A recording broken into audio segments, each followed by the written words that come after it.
جانا چاہتے ہیں تو درود پاک پڑھیے. سنیے, نبی پاک کا خواب میں دیدار کرنا چاہتے ہیں تو درود پاک پڑھیے. پنجابی میں کہتے ہیں نا ہن کچھ باقی رہ گیا ہے. اب مجھے بتائیے, جتنی باتیں میں نے بتائی ہیں اس کے علاوہ کچھ باقی رہ گیا جو آپ کو زندگی میں چاہیے, مرتے وقت چاہیے, قیامت کے دن چاہیے؟ روزی میں برکت ہو, ٹینشن دور ہو جائیں, عزتیں بڑھتی رہیں, سکھ کی زندگی رہے, بار بار مدینے جاتا رہوں, پیارے آقا کا دیدار بھی ملے, مرتے وقت پیارے آقا کا دیدار ملے, جنت میں نبی پاک ساتھ لے جائیں, کچھ اور چاہیے؟ سب ہو گیا نا.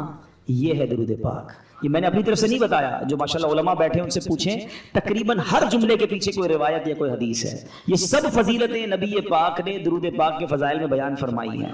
یعنی ہر درد کی دوا ہے صلی علی محمد, ہر درد کی دوا ہے صلی علی محمد, تعویذ ہر بلا ہے صلی علی محمد. یعنی ہر پرابلم کا سولوشن درود پاک میں ہے. مگر پرابلم یہ ہے کہ ہم درود پاک پڑھتے نہیں ہیں, بہت زیادہ وقت ضائع کرتے ہیں, بہت ٹائم ضائع کرتے ہیں. نہ کریں ایسا. درود پاک کو تھام لیں, اس کو اپنی زندگی کا حصہ بنا لیں.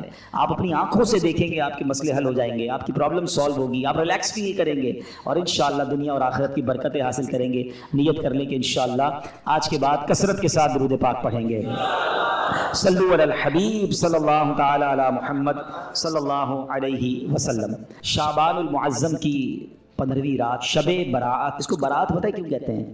آپ نے جملہ سنا ہوگا, با عزت بری ہو گیا. حدیث پاک میں آتا ہے جب شعبان کی 15ویں رات آئے تو اس رات قیام کرو, یعنی اس رات عبادت کرو. آقا فرماتے پھر دن کو روزہ رکھو. تو بے شک اس رات سورج غروب ہوتے ہی اللہ پاک اپنی شان کے مطابق آسمان دنیا پر تجلی فرماتا ہے اور ارشاد فرماتا ہے, الا من مستغفر لی فاغفر له.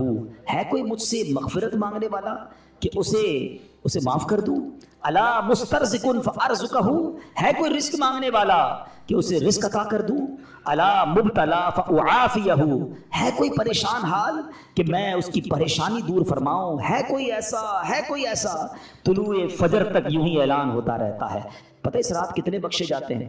حدیث پاک میں آتا ہے اللہ کریم قبیلہ بنی کلب کی بکریوں کے بالوں کی تعداد کے مطابق گناہگاروں کو جہنم سے آزاد فرماتا ہے. ہم میں سے کون ہے جو اپنے سر کے بال گن سکے؟ they are not able to count our own hair. اپنے سر کے بال نہیں گن سکتے, ایک بکری کے بال نہیں گن سکتے. قبیلہ بنی کلب کے بارے میں آتا ہے ہزاروں بکریاں پالتا تھا, وہ سب سے بڑا قبیلہ تھا جو سب سے زیادہ بکریاں پالتا تھا. اس کا مطلب کروڑ لوگ بخشے جائیں گے.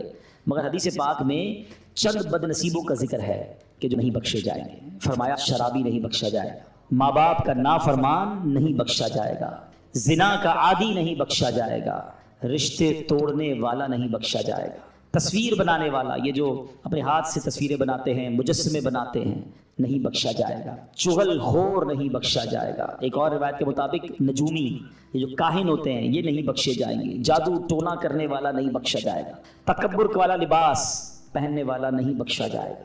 مسلمان سے بلا اجازت شرعی بغض و کینہ رکھنے والا, دشمنی چھپانے والا, دل میں جو بغض رکھتے ہیں, وہ بھی نہیں بخشا جائے گا. ذرا غور کیجئے, کہیں ایسا نہ ہو کروڑوں بخشے جائیں اور میری کسی بری عادت کی وجہ سے میں پھنس جاؤں اور میری بخشش نہ ہو. تو اے میرے پیارے اسلامی بھائیو, اللہ بڑا کریم ہے, وہ توبہ قبول کرنے والا ہے. یہ بہت بڑے گناہ ہیں. اس سے یہ بھی اندازہ ہوتا ہے کہ جب اتنی بڑی عنایت, اتنی بڑی مغفرت ہے, یہ کتنے بڑے گناہ ہیں. تو اے میرے پیارے اسلامی بھائیو, ہمیں توبہ کرنی ہے. ہم سب نے دنیا سے جانا ہے, ہم سب نے مرنا ہے. قبرستان بھی جانا سنت ہے نا, نہیں گئے تو ابھی آپ جائیے گا. یہ قبرستان جانا بھی ہمارے لیے عبرت کا سامان ہے, اسی لیے بھیجا گیا. نبی پاک فرماتے ہیں کہ پہلے میں تمہیں منع کرتا تھا, حدیث کا خلاصہ ہے کہ پہلے میں تمہیں منع کرتا تھا قبرستان جانے سے, اب جایا کرو اور وہاں جا کے عبرت لیا کرو. قبریں جا کر دیکھے تو صحیح, کچھ تو خیال کریں کہ یہی میری 2 گز کی زمین میرا بھی ٹھکانہ ہے. اتنے بڑے گھر ہو, بڑا ہوادار گھر ہو, ویسٹ اوپن ہو, ایئر کنڈیشن ہو, نرم بستر ہو, یار لائٹ جائے تو UPS بھی ہونا چاہیے, اسٹینڈ بائی جنریٹر بھی ہونا چاہیے. ایک رات بغیر پنکھے کے جس کو نیند نہیں آتی, قبر میں سانپ اور بچھو آ گئے تو کیا بنے گا؟ قبرستان جا کر دیکھے تو صحیح.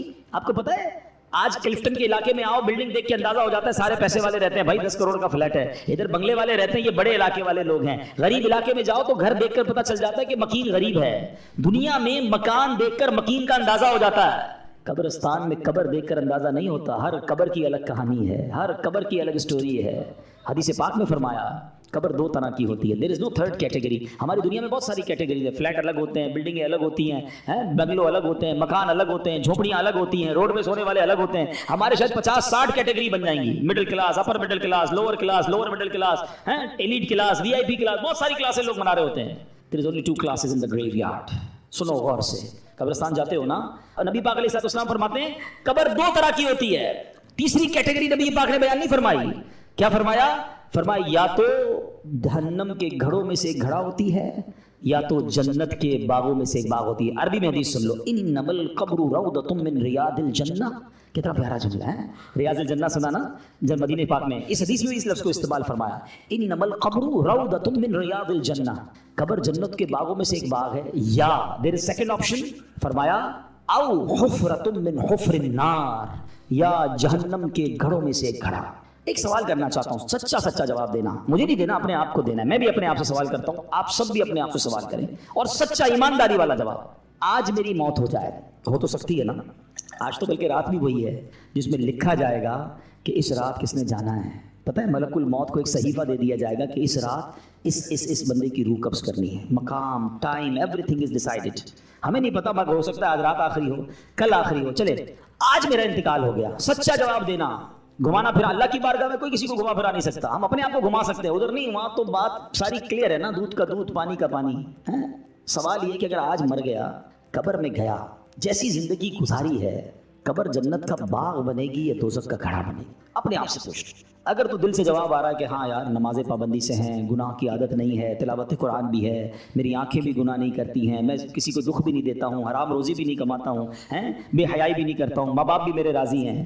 اللہ کرے ایسا کوئی اللہ کا ولی بیٹھا ہو جس کے دل سے سچی آواز آ جائے کہ جناب اپنا تو بیڑا پار ہے.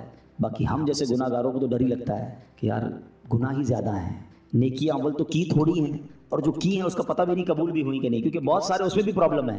ریاکاری الگ ہے, دکھلاوا الگ ہے, بناوٹیں الگ ہیں, پتہ نہیں کتنے اس میں دنیا کے مقاصد ہماری نیکیوں میں شامل ہوتے ہیں. تو آپ مجھے بتاؤ پھر تیاری کب کریں گے؟ دو ہی کیٹیگریز ہیں نا, یا تو جنت کا باغ ہے یا دوزخ کا گھڑا. تو جنت کا باغ بنانے کی تیاری کب کرنی ہے ہم نے؟ ہمیں نہیں پتا اب کتنے دن رہ گئے ہیں. پچھلی شب برات میں کئی لوگ ہمارے ساتھ تھے, مگر آج وہ ہمارے ساتھ نہیں ہیں. ہو سکتا ہے اگلی شب برات مسجد میں اجتماع تو ہوگا مگر ہم نہ ہوں. باتیں کریں لوگ, یار پچھلی بار تو آیا تھا, اگر اس بار نہیں ہے, کہاں ہے؟ قبر میں ہے. کیا کریں گے قبر میں؟ قبرستان جاتے ہیں نا, ایک اور چیز دیکھا کریں. کبھی قبر میں تجوری دیکھی ہے؟ کوئی کفن میں جیب دیکھا ہو؟ نہ تجوری ہے نہ جیب ہے. جس مال کو جمع کرنے کے لیے دن رات ایک کر دیا وہ تو جانا ہی نہیں قبر میں. تو جو قبر میں جائے گا وہ کیا جائے گا, یہ سمجھنا ضروری ہے. آپ کو پتہ ہے جب میرا اور آپ کا انتقال ہوگا نا, روایتوں میں آتا ہے مرنے کے بعد رشتہ دار کہتے ہیں میت نے پیچھے کیا چھوڑا ہے. پتہ ہے فرشتے کیا کہتے ہیں؟ میت نے آگے کیا بھیجا ہے. ایکچوئل وہی ہے جو اعمال ہم آگے بھیجیں گے, مگر فکر ہی کسی کو نہیں. شب برات تو ریئلائز کر لو کہ اعمال جمع کرنے ہیں. مال ٹھیک ہے اتنا جمع کر لو جتنی دنیا گزر جائے گی, مگر یہ مال ادھر ہی رہ جائے گا. اور پھر کیسے موت اور عذاب کیسے آتا ہے, میں آپ کو ایک واقعہ سناتا ہوں. ایک شخص تھا, بادشاہ تھا, بڑا عجیب اس نے وصیت کی اپنے بیٹوں سے, میں مر جاؤں نا تو مجھے دفن نہ کرنا, مجھے ایک لوہے کا صندوق بنانا, لوہے کے میرا جو تابوت ہے وہ لوہے کا بنانا, اس تابوت کو ایک لوہے کے صندوق میں ڈال دینا اور اس کو چھت کے ساتھ لٹکا دینا, دفن نہیں کرنا. بچوں نے کہا یہ کیسی وصیت کر رہے ہیں آپ بادشاہ سلامت؟ کہتا میں یہ وصیت اس لیے کر رہا ہوں کہ میں قبر میں جاؤں ہی نا, جب قبر میں جاؤں گا نہیں تو عذاب بھی نہیں ہوگا. اس کی اپنی منطق تھی. تو مرا تو بچوں نے اسی وصیت پر عمل کیا, لوہے کا تابوت بنایا, اس کو تالا لگایا, اس کو لوہے کے صندوق میں ڈالا, اس کو بھی تالا لگایا, پھر زنجیر سے اس کو لٹکا دیا چھت کے ساتھ. تو کہتے ہیں جب یہ سب ہو گیا تو ابھی کمرہ بند کیا, رات ہوئی تو کمرے سے آوازیں آنے لگی. سب پریشان کہ تابوت بھی بند, اس پر بھی تالا, صندوق پر بھی تالا, وہ تو لٹکا ہوا پر, لیکن اوپر سے بڑی خوفناک آوازیں آ رہی.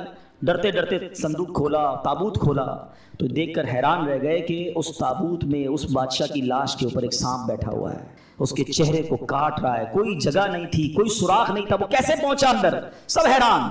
اب جناب بڑی مشکل سے سانپ کو نکالا, اس کو مارا, پھر صندوق کو بند کیا, پھر لٹکا دیا.